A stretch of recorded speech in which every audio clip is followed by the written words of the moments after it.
friends, welcome back to Judy's Cooking Diary. இன்னைக்கு நம்ம சேனல்ல ஒரு ஆத்தென்டிக்கான கேரளா டிஷ் பார்க்க போறோம். எப்படி செய்யறதுன்னு பார்க்கலாம். வீடியோக்குள்ள போறதுக்கு முன்னாடி நீங்க நம்ம சேனலை ஃபர்ஸ்ட் டைம் பார்க்கறீங்கன்னா மறக்காம Subscribe பண்ணிட்டு பக்கத்துல இருக்கிற பெல் ஐகான் பிரஸ் பண்ணிக்கோங்க. சூப்பர் யம்மியான அவியல் காரக்குழம்புக்குலாம் பெஸ்ட் காம்பினேஷனாக இருக்கக்கூடிய இந்த அவியல் எப்படி செய்கிறதுன்னு பார்க்கலாம்.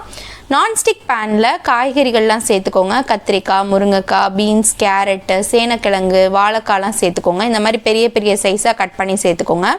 வெள்ளை பூசணியும் சேர்த்துக்கலாம். பட் அதுக்கு முன்னாடி இந்த காயெல்லாம் வெந்ததுக்கப்புறம் நம்ம அதை சேர்த்துக்கலாம். ஒரு 50% இது குக் ஆகட்டும். இதில் ஒரு கொஞ்சமாக மஞ்சத்தூள், உப்பு சேர்த்துட்டு தண்ணி எதுவுமே தேவைப்படாது. இது நம்ம நான்ஸ்டிக் பேனில் வைக்கிறதுனால சிம்லேயே வச்சு மூடி போட்டு வச்சிங்கன்னா லைட்டாக தண்ணி விட்டு வரும்.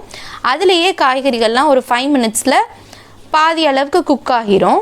ஸோ அதுக்கப்புறமேட்டு நம்ம வெள்ளை பூசணிக்காயெல்லாம் சேர்த்துக்கலாம். சேர்த்துட்டு மூடி போட்டு இன்னும் ஒரு 4 நிமிஷம் வேக விடுங்க. காய்கறிகள்லாம் வேகிறதுக்குள்ளேயே சைட் பை சைட் நம்ம தேங்காய் அரைச்சி எடுத்துக்கலாம். அரை மூடி தேங்காய், 1 டீஸ்பூன் சீரகம், காரத்துக்கு ஏற்ற அளவு நான் ஒரு 3 பச்சை மிளகாய் சேர்த்துருக்கேன். நல்லா கொரப்பாக அரைச்சி எடுத்துக்கோங்க. ரொம்ப ஸ்மூத் பேஸ்ட்டாக அரைச்சிடக்கூடாது. அதையும் இதில் சேர்த்துக்கலாம்.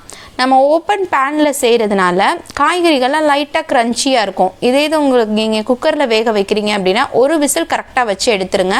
இல்லைன்னா ரொம்ப கொழன்னு ஆயிரும்.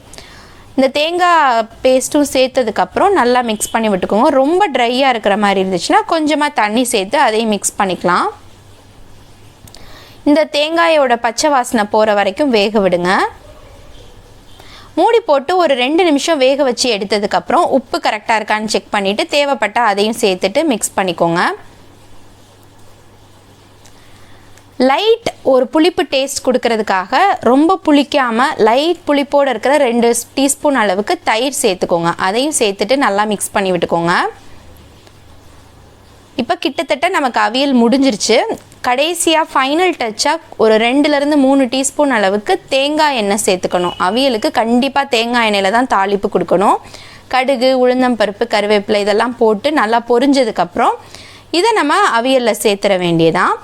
ஆத்தென்டிக்கான ஒரு கேரளா டிஷ்ஷில் பார்த்தீங்கன்னா தாளிப்பு சேர்க்க மாட்டாங்க. ஜஸ்ட்டு தேங்காய் எண்ணெய் மட்டும் அதில் ஊற்றிட்டு மூடி போட்டு வச்சுருவாங்க. ஸோ அதில் வந்து உங்களுக்கு தேங்காய் எண்ணெயோட ஃப்ளேவர்லாம் நல்லா இறங்கி சூப்பர் டேஸ்ட்டாக இருக்கும்.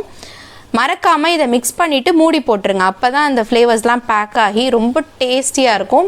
கண்டிப்பாக இந்த ரெசிபியை ட்ரை பண்ணி பாருங்கள். ரொம்பவே ஹெல்த்தியான ரெசிபி. காரக்குழம்பு, புளிக்குழம்புக்கெலாம் சூப்பர் காம்பினேஷனாக இருக்கும். ட்ரை பண்ணி பார்த்துட்டு எப்படி இருந்துச்சுன்னு எனக்கு கமெண்ட்டில் ஃபீட்பேக் சொல்லுங்கள்.